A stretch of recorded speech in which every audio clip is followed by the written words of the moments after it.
श्रम एवं रोजगार विभाग द्वारा जिला रोजगार कार्यालय में लघु रोजगार मेले का आयोजन किया गया। इस दौरान चंबा के सदर विधायक नीरज नैयर बतौर मुख्य अतिथि मौजूद रहे। इस लघु रोजगार मेले में निजी क्षेत्र के लगभग 20 नियोजकों द्वारा लगभग 1000 पदों हेतु जिला चंबा व अन्य स्थानों के लिए नियुक्तियां करने की प्रक्रिया को अंजाम दिया गया।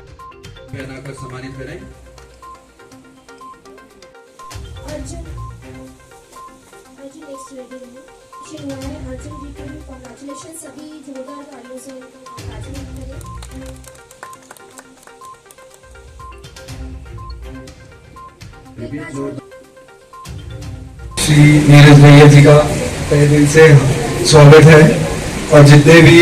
अधिकारीगण यहाँ पे आए हैं, DPRO साहब, प्रिंसिपल साहब और HPKVL डिस्ट्रिक्ट कोऑर्डिनेटर, पत्रकार बंधु, उन सभी का आज के कार्यक्रम में स्वागत है। और मैं थोड़ा सा ज्यादा समय ना लेते हुए थोड़ा सा आपको ये बताना चाहूंगा महोदय कि रोजगार कार्यालय क्या काम इस समय कर रहा है और थोड़ा सा जो हमारा प्लेसमेंट रिकॉर्ड या किस तरह का हमने काम लास्ट के वर्ष में किया है। तो रोजगार कार्यालय सर एक तो जो नाम पंजीकरण का कार्य कई वर्षों से करते आ रहा है, वो तो काम हमारा जारी रहता है। इसके अलावा कुछ स्कीम्स है हिमाचल सरकार की सर, जैसे स्किल डेवलपमेंट अलाउंस स्कीम, जिसके बारे में भी मैंने आपको बताया, जहाँ पे ITI, पॉलिटेक्निक, कुछ प्राइवेट इंस्टीट्यूशंस, नर्सिंग और तरह तरह के जो बच्चे कौशल स्किल डेवलपमेंट के प्रोग्राम कर रहे हैं, उनको सरकार की ओर से 1000 रुपया प्रति माह सर 2 साल तक दिया जाता है। इसके अलावा जो बच्चे आज रिक्रूट हो रहे हैं उनके लिए भी ये जानकारी महत्वपूर्ण है कि एक और स्कीम है सर इसी कड़ी में, जिसका नाम है इंडस्ट्रियल स्किल डेवलपमेंट अलाउंस। जिस भी व्यक्ति का रिक्रूटमेंट हिमाचल की किसी इंडस्ट्री में हो रहा है और उसकी आय यदि 15,000 से कम है और उसको रहने की फैसिलिटी कंपनी नहीं दे रही है, तो सरकार की ओर से, रोजगार कार्यालयों की ओर से उसको 1000 रुपया और ऊपर से इंसेंटिव के तौर पे दिया जाता है। तो ये हिमाचल में जितने भी आज रिक्रूट हो रहे हैं बच्चे, वो स्कीम का फायदा ले सकते हैं। और सर इसमें एजुकेशन क्वालिफिकेशन कुछ नहीं है। अगर आप इलिटरेट भी हैं, किसी फैक्ट्री में वर्कर के तौर पे काम कर रहे हैं, तो 1000 रुपया आपको सरकार की ओर से इंसेंटिव के रूप में दिया जाएगा। सर लास्ट के कुछ 4-5 सालों से रेगुलर बेसिस पे हमने ट्राई किया कि कैंपस प्लेसमेंट ड्राइव और इंटरव्यू किए जाएं, पर जैसा कि आपको भी विदित है सर कि लास्ट 2 साल कोविड करके थोड़ा हमारी रूटीन जो है वो खराब हो गई थी उस कड़ी में। पर सर हमने ट्राई किया है कि एक बार फिर ये 1.5-2 साल के बाद हमने प्लेसमेंट ड्राइव और इंटरव्यू ऑर्गेनाइज किया है सर। तो सर 2019-20 में हमने सर 448 सर बच्चों की जो है प्लेसमेंट करवाई थी। इसका प्राइवेट है, गवर्नमेंट से अलग से है रिकॉर्ड, जो गवर्नमेंट भी जा रहा है, पर मैं गवर्नमेंट को नहीं छूंगा क्योंकि वो रूटीन प्रोसीजर है सर। इसके अलावा 20-21 में ड्यूरिंग कोविड भी सर हमने 260 बच्चों की जो रिक्रूटमेंट कराई गई थी। और लास्ट ईयर सर 21-22 में जो हमने सबसे बड़ी प्लेसमेंट कराई, वो सर हमारी 1390 जो है लास्ट ईयर सर हमने प्लेसमेंट कराई है, जिसमें MT Autocraft, Vardhman, Him Techno, SIS security limited, Blue Star जो सर AC वगैरह बनाती है, सब जानी मानी कंपनियों में सर इतनी रिक्रूटमेंट कराई है। हमारा सर ये कथन भी रहता है कि रिक्रूटमेंट के बाद कुछ टाइम तक हम ये देखें कि कितना रिटेंशन हुआ है। वो मैं मानता हूँ सर कि यहाँ से जब बच्चा जाता है तो रिटेंशन कंपैरेटिवली कम रहता है, पर हम ट्राई करते हैं बच्चे को काउंसिल करके कि जो रिटेंशन है वो वहां जाके काम करे, कुछ सीखे, क्योंकि जो भी बच्चा सर यहाँ से जा रहा है वो अनस्किल्ड है। स्किल्ड है अगर वो एक सेटअप में इंस्टीट्यूशनली स्किल्ड है, पर ऑन जॉब ट्रेनिंग नहीं है, तो वो एक्सपेक्ट थोड़ी ज्यादा सैलरी करते हैं। पर हमारा प्रयत्न ये रहता है कि जितनी सैलरी में आप जा रहे हैं, मिनिमम वेज सरकार ने जो तय की है उसके ऊपर उन्हें मिले और वो अपना जो स्किल है वो डेवलप करें, और उसके बाद वो एक्सप्लोर कर सकते हैं बेटर प्रॉस्पेक्ट और कंपनीज में सर इतना सा ये बेसिक सा थोड़ा ब्यूरो मैंने आपको दिया सर कि क्या हम काम कर रहे हैं। युवक और युवतियाँ जो आज यहाँ इस रोजगार मेले में एकत्रित हुए हैं और अपने आगे फ्यूचर के रास्ते को तय करने के लिए यहाँ इकट्ठे हुए हैं, मैं आप सबको जो है अपनी ओर से जो है बहुत बहुत बधाई देना चाहूँगा और ऐसी आशा करूँगा कि इस रोजगार मेले के द्वारा जो है आपको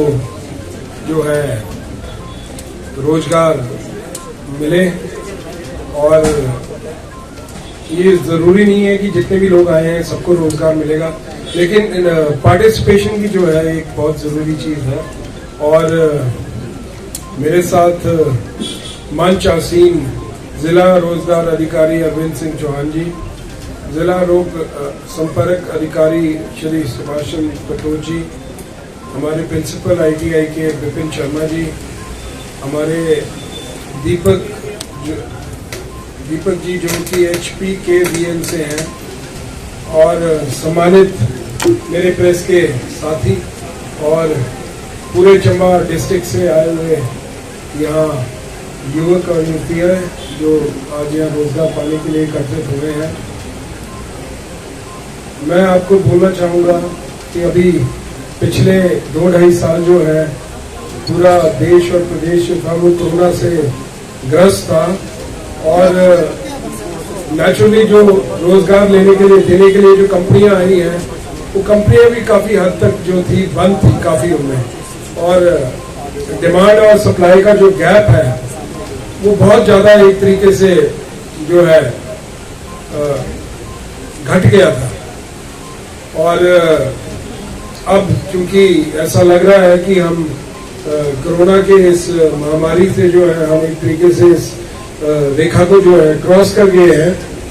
मेरा ऐसा मानना है कि अब ये जो रोजगार मेले हैं ये यहाँ लगते रहेंगे, और जितने भी हमारे बच्चे, क्योंकि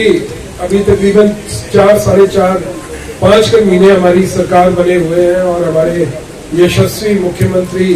सुखविंदर सिंह सुक्खू जी ने जो है प्रदेश की कमान संभाली है। और मैं आप लोगों को ये भरोसा दिलाना चाहता हूँ कि प्राइवेट कंपनीज जो जॉब दे रही है वो तो है ही है, लेकिन सरकारी क्षेत्र के अंदर भी जो है बहुत बड़ी मात्रा के अंदर जो है आपको नौकरियों को जो पिटारा है ये सरकार जो है वो खोलने जा रही है। और जिसके अंदर एम्प्लॉयमेंट एक्सचेंज जो है ये अपना बहुत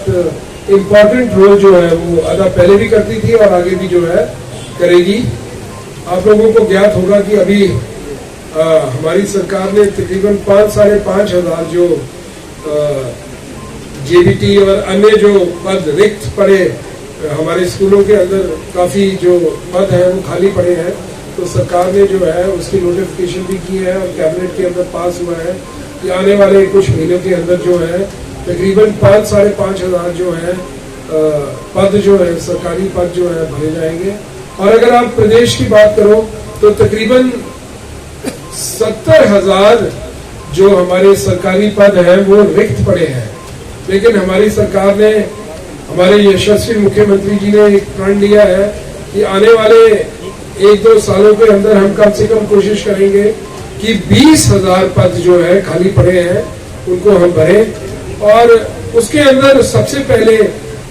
शिक्षा के क्षेत्र के अंदर, हेल्थ के क्षेत्र के अंदर, और आपके IPS डिपार्टमेंट हो गया, आपका PWD डिपार्टमेंट हो गया, हर जगह जो है बहुत सारे जो सरकारी पद है वो रिक्त पड़े हैं, तो उनको भरने के लिए सरकार जो है भरसक प्रयास कर रही है। और नेचुरली जब ये पद भरे जाएंगे तो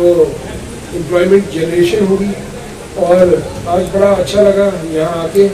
कि काफ़ी बद्दी से कई इंडस्ट्रियल यूनिट्स यहाँ आए हैं और रोजगार देने के लिए हमारे बीच में यहाँ आज बैठे हैं। और इस कार्यालय के द्वारा जो है सारे बच्चों को जो है इंफॉर्मेशन दी गई है। इसके अंदर हमारे प्रेस के जो बंधु हैं उनका भी बहुत बड़ा योगदान रहा है, क्योंकि सबको ये पता होना बहुत जरूरी है कि ऐसी जो है इंटरव्यूज यहाँ चल रहे हैं जॉब्स के लिए। और मेरा ऐसा मानना है कि जिन बच्चों के अंदर ठहराव होगा, जिन बच्चों के अंदर, जिन बच्चों को जरूरत होगी, तो पहले 1-1.5 साल जो है बहुत मुश्किल होता है। जब आप किसी भी ऐसी फैसिलिटी के अंदर नौकरी करने के लिए जाते हैं तो आपका जो पहला वर्ष जो है वो बहुत कठिन होता है, लेकिन जो लोग उस कठिन समय को पार कर लेते हैं वो आने वाले वक्त के अंदर जो है अन्य क्षेत्रों के अंदर, क्योंकि दिस इज ओपनिंग डोर, आपके लिए ये एक दरवाजा है जिससे आप एक कंपनी के अंदर जो है कैसे कंपनी चलती है, क्योंकि आप ITI के अंदर ट्रेनिंग करेंगे, इलेक्ट्रिकल की ट्रेनिंग करेंगे, वो पढ़ाई है, लेकिन जब आप रोजगार किसी कंपनी के अंदर काम करते हैं तो आपको फैक्चुअल पोजीशन जो है वो पता लगती है कि काम कैसे होता है। तो मेरा ऐसा मानना है कि रिटेंशन रेट जो है, मैंने अभी पूछा नहीं चौहान साहब से क्या परसेंटेज है हमारे यहाँ से रिटेंशन रेट की, कि कितने बच्चे यहाँ से जाते हैं, अपॉइंटमेंट्स लेते हैं, और कितने जो है वहाँ रुकते हैं और कितने काम छोड़ के आ जाते हैं, क्योंकि काम बड़ा मुश्किल होता है, ये सच्चाई है। लेकिन मेरा ऐसा मानना है जो लोग टिकते हैं वो लंबी रेस के घोड़े होते हैं। आज 10-12 हजार के ऊपर वो काम करते हैं, लेकिन आने वाले 4-5 वर्षों में वो 30-40-50 हजार तक जो भी है वो पहुंचते हैं, क्योंकि आपको एक दरवाजा खुलता है। जब आप भर्ती इंडस्ट्रियल एरियाज में जाओगे, आप कहीं ट्रेनिंग करोगे, 1-2 साल आप लगाओगे, तो आपको तरह तरह के लोग मिलेंगे, आपको तरह तरह की कंपनीज के साथ आपकी वाकफियत होती है, आप अपने अपने अपने स्किल्स को जो है आप पॉलिश करते हैं, और ओवरऑल डेवलपमेंट जो है बच्चे की होती है। और मैंने ऐसा देखा है कि मुझे याद है आज से 5-10 साल पहले एक मारुति सुजुकी ने यहाँ, और एक कंपनी होती थी सैमसंग, उन्होंने काफी बच्चे जो है उन्होंने यहाँ रखे थे, और अब कोरोना के बीच में वो बेचारे बच्चे काफी उनके जॉब्स उनसे उनकी जॉब्स निकले वो बाहर, वरना वो बच्चे जो थे 30-30, 35-35, 40-40 हजार रुपये महीना का जो है उन्होंने लेना शुरू कर दिया था। तो मेरा ऐसा मानना है कि अगर किसी ने भी आगे बढ़ना है, किसी भी क्षेत्र के अंदर हो, चाहे राजनीति हो, डगर तो हमेशा बहुत मुश्किल होती है, और जो मुश्किल डगर में आगे चलने की हिम्मत रखता है वही आगे जो है जिंदगी की जो रेस है उसके अंदर जो है वो सक्सेस जो है वो पाता है, मेरा ऐसा मानना है। बाकी आज लंबा चौड़ा मैं भाषण देना नहीं चाहूंगा। एक बार फिर से आपके जिला रोजगार अधिकारी अरविंद सिंह चौहान जी का मैं धन्यवाद करना चाहूंगा। उन्होंने आज मुझे यहाँ मुख्य अतिथि के तौर में